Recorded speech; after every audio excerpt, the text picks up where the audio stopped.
Assalamualaikum warahmatullahi wabarakatuh. Kami dari kelompok 12 mata kuliah Kimia Industri akan mempresentasikan materi mengenai industri minyak nabati. Nah, sebelum itu di sini saya akan memperkenalkan anggota dari kelompok 12 itu sendiri. Yang pertama ada Muhammad Fasya Wiranata dengan NPM 2053023003. Selanjutnya ada Mulyawan Saputra dengan NPM 2013023038.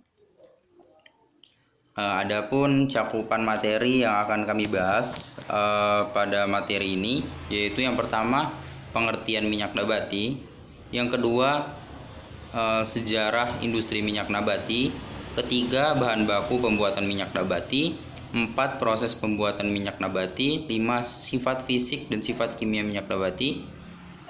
Selanjutnya yaitu pencemaran dan pengelolaan limbah industri minyak nabati. Pertama yaitu pengertian minyak nabati. Minyak nabati adalah minyak yang disari atau diekstrak dari berbagai tumbuhan. Minyak ini digunakan sebagai makanan, bahan penggorengan, pelumas, bahan bakar, bahan pewangi atau parfum, pengobatan, dan berbagai penggunaan industri. Berikutnya itu sejarah industri minyak nabati. Munculnya minyak nabati pada masa dinasti Shangua, masyarakat Tiongkok gunung mulai beralih menggunakan minyak goreng yang terbuat dari biji-bijian. Minyak tersebut disebut sebagai minyak nabati pertama yang ada di dunia. Hingga saat ini, minyak wijen menjadi eksis digunakan oleh masyarakat Tiongkok sebagai bahan makanan karena aromanya yang khas.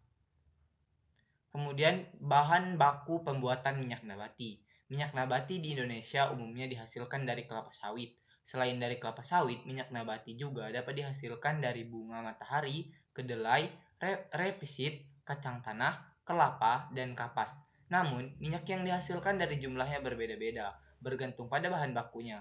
Di Indonesia, produktivitas minyak nabati dari sawit yang biasanya disebut dengan crude palm oil atau CPO baru berkisar 3,64 ton per hektar per tahun. Nah, di sini ada tabel perbandingan produktivitas minyak nabati dari berbagai sumber dengan jenis tanaman yang berbeda. Yang pertama ada sawit 4,27 produktivitas minyak per ton per hektar per tahun. Kemudian ada rapisid 0,69 produktivitas minyak per ton per hektar per tahun. Kemudian bunga matahari 0,52, kacang tanah 0,45, kedelai 0,45, kelapa 0,34, dan kapas 0,19. Kemudian berikutnya itu proses pembuatan minyak nabati. Proses pembuatan minyak kelapa sawit membutuhkan mesin pres yang kuat serta air panas. Selain itu, dalam proses pembuatan minyak kelapa sawit membutuhkan pemilihan buah kelapa sawit yang baik dan matang. Minyak goreng yang dihasilkan oleh kelapa sawit adalah jenis minyak goreng nabati yang dianggap memiliki nilai ekonomis yang tinggi, sehingga kebun kelapa sawit dianggap membawa keuntungan yang tinggi.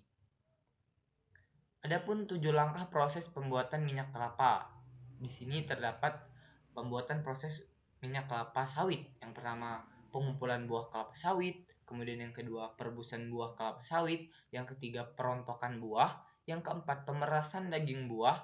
Yang kelima, penyaringan minyak kasar. Yang keenam, pemisahan minyak dengan air. Dan kemudian yang terakhir, pemurnian minyak.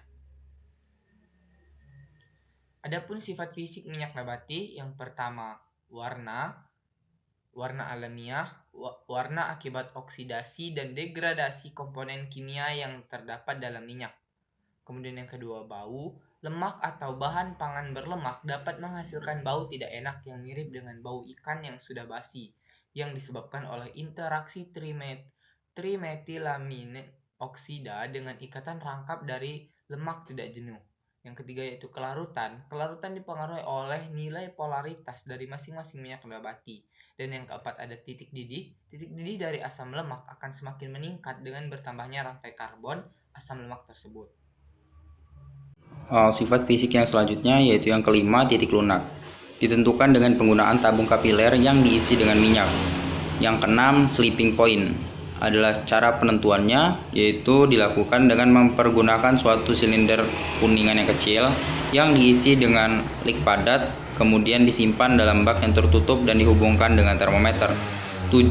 Short melting point, yaitu temperatur pada saat terjadi tetesan pertama dari minyak atau lemak. 8. Bobot jenis. Bobot jenis ini ditentukan pada suhu kamar, yaitu 25 derajat Celcius.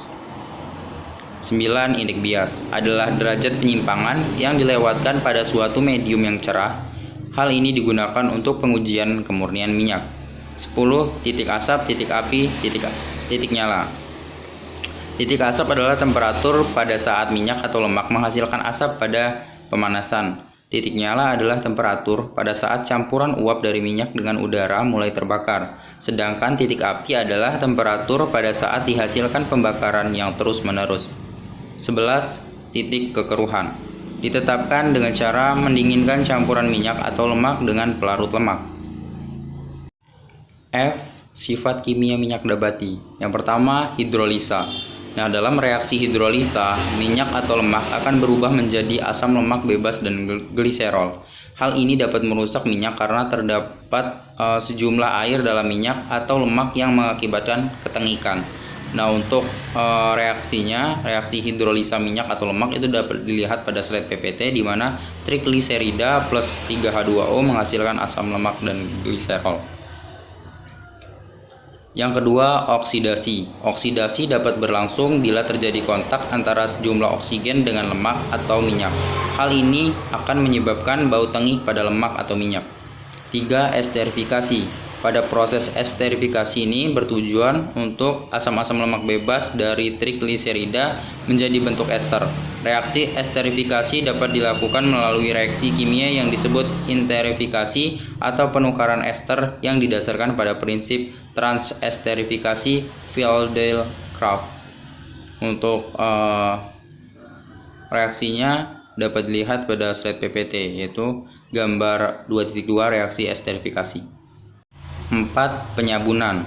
Reaksi ini dilakukan dengan penambahan sejumlah larutan basa kepada trigliserida. Nah, bila penyabunan telah lengkap, lapisan air yang mengandung gliserol dipisahkan dan gliserol dipulihkan dengan penyulingan. Untuk reaksi penyabunan dapat dilihat pada slide PPT di gambar 2.3. Yang kelima, pembuatan keton. Keton dihasilkan melalui penguraian dengan cara hidrolisa ester. Untuk reaksinya dapat dilihat pada slide PPT. Selanjutnya yaitu pencemaran dan pengelolaan limbah industri minyak nabati. Nah, yang pertama yaitu limbah padat. Limbah padat adalah hasil buangan industri yang berupa padatan, lumpur atau bubur yang berasal dari proses pengolahan industri. Limbah padat itu pasti berdampak negatif kepada lingkungan jika tidak dikelola dengan baik dan benar. Limbah padat yang dihasilkan oleh pabrik pengolahan kelapa sawit ialah tandan kosong, serat, dan tempurung. Nah, pengolahan limbah padat dapat dilakukan dengan berbagai cara yang tentunya dapat menjadikan limbah tersebut itu tidak berdampak buruk bagi lingkungan ataupun kesehatan. Yang B itu limbah cair. Nah, limbah cair ini ya sesuai namanya, yaitu sisa suatu hasil usaha atau kegiatan yang berwujud cair yang dibuang ke lingkungan dan diduga dapat menurunkan kualitas lingkungan. Pengolahan limbah cair itu dalam produksi dimaksudkan untuk meminimalkan limbah yang terjadi, volume limbah minimal dengan konsentrasi dan toksisitas juga minimal. Limbah kelapa sawit itu memiliki kadar bahan organik yang tinggi. Nah, tingginya kadar tersebut itu menimbulkan beban pencemaran yang besar. Karenanya diperlukan degradasi bahan organik yang lebih besar pula.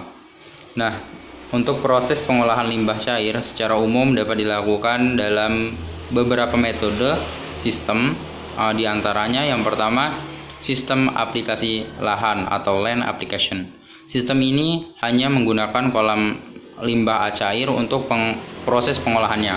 Selanjutnya hasil akhir itu dimanfaatkan ke areal tanaman yang dijadikan sebagai sistem pemupukan ke dalam lahan-lahan tanaman yang telah dibuat sedemikian rupa dalam bentuk sistem distribusinya limbah cair. Yang B, sistem kolam atau ponding system. Pengolahan limbah cair menggunakan sistem kolam ini merupakan sistem yang lazim digunakan oleh sejumlah pabrik kelapa sawit di Indonesia. Penggunaan sistem ini bertujuan untuk menanggulangi masalah limbah cair pada unit pengolahan limbah cair Pengolahan limbah cair buangan pabrik kelapa sawit yang menggunakan sistem kolam secara umum membutuhkan lahan yang cukup luas untuk proses tahapan sehingga menghasilkan limbah cair yang akhirnya sesuai dengan nilai baku mutu limbah yang direkomendasikan. Selanjutnya yaitu yang C, itu pembentukan koagulasi dan flokulasi. Koagulasi yaitu proses penambahan atau pencampuran suatu koagulan dilanjutkan dengan destabilisasi zat koloid tersuspensi dan diakhiri oleh partikel berukuran besar. Flokulasi dilakukan dengan pengadukan lambat. Flok yang terbentuk selanjutnya dipisahkan dari cairan dengan cara diendapkan atau diapungkan. Yang D itu koagulan. Koagulan adalah zat kimia yang menyebabkan destabilisasi muatan negatif partikel di dalam suspensi. Zat ini merupakan donor muatan positif yang digunakan untuk menstabilisasi muatan negatif partikel. Baik, mungkin itu saja yang dapat kami sampaikan. Kurang lebihnya kami mohon maaf. Saya akhiri. Wassalamualaikum warahmatullahi wabarakatuh.